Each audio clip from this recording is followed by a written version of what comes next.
pour répondre à votre première question sur CDG Express, je me sens tout à fait en harmonie avec la position des sénateurs telle que vous l'avez exprimée. Vous le savez, la région, enfin plus exactement la région et Île-de-France Mobilité que je préside, sont passés sur ce projet du oui, si à un non, sauf si. Mais un cri d'alarme qui a été justifié par le fait que sur le RERB, qui, comme vous l'avez dit, la deuxième ligne la plus fréquentée d'Île-de-France, avec 800 000 passagers jour, nous avons eu des problèmes de fiabilité et de robustesse du réseau extrêmement importants ces dernières années.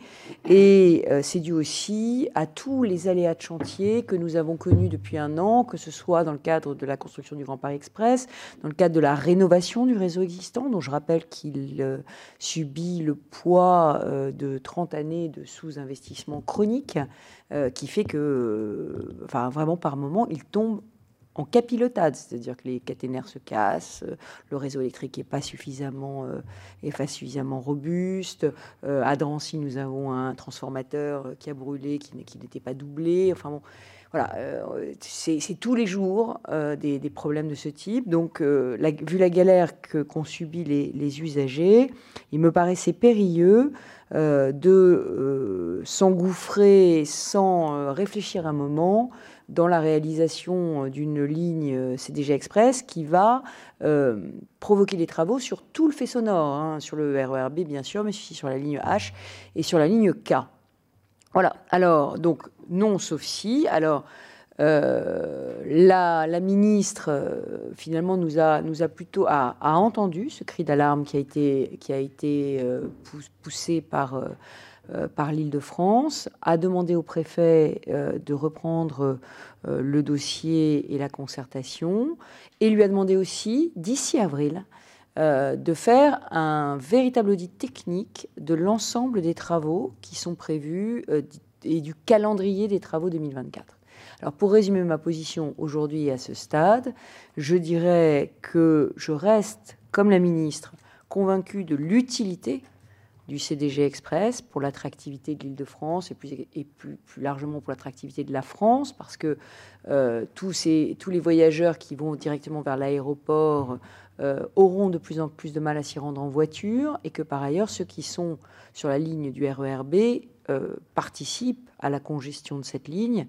Il faut savoir que la ligne B a un triste record, c'est celui d'avoir 340 objets abandonnés par an, colis abandonnés par an, et que ces 340 colis abandonnés, en vigie pirate rouge, c'est les démineurs, c'est bloquer la ligne, c'est des heures d'arrêt, et ces colis abandonnés sont très souvent des bagages abandonnés, des bagages oubliés par des voyageurs qui se rendaient à l'aéroport ou qui en revenaient. Donc il y a une vraie logique et une vraie complémentarité du CDG Express Paris-Roissy en 20 minutes directes, offert aux touristes, et du RERB, un RERB rénové.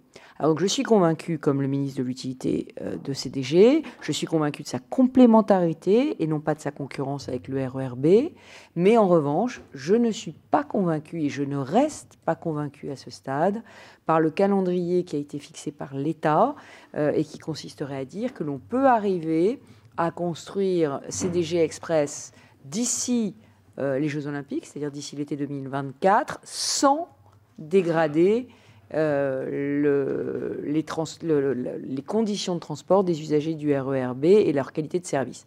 Et donc, j'ai pris acte du fait que la ministre se fixait elle-même comme ligne rouge la neutralité des travaux vis-à-vis des voyageurs du quotidien. Pour moi, c'est un premier pas dans une très bonne direction. En tout cas, c'est un très bon principe d'action.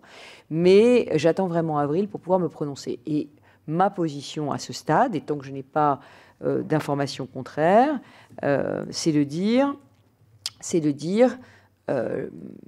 2024 peut être un objectif que se fixe la concession de CDG, mais il faut que l'État accepte de détendre le calendrier si on s'aperçoit que les travaux ne passent pas dans ce calendrier très serré de 2024, et qu'on puisse détendre le calendrier jusqu'à 2025, voire 2026.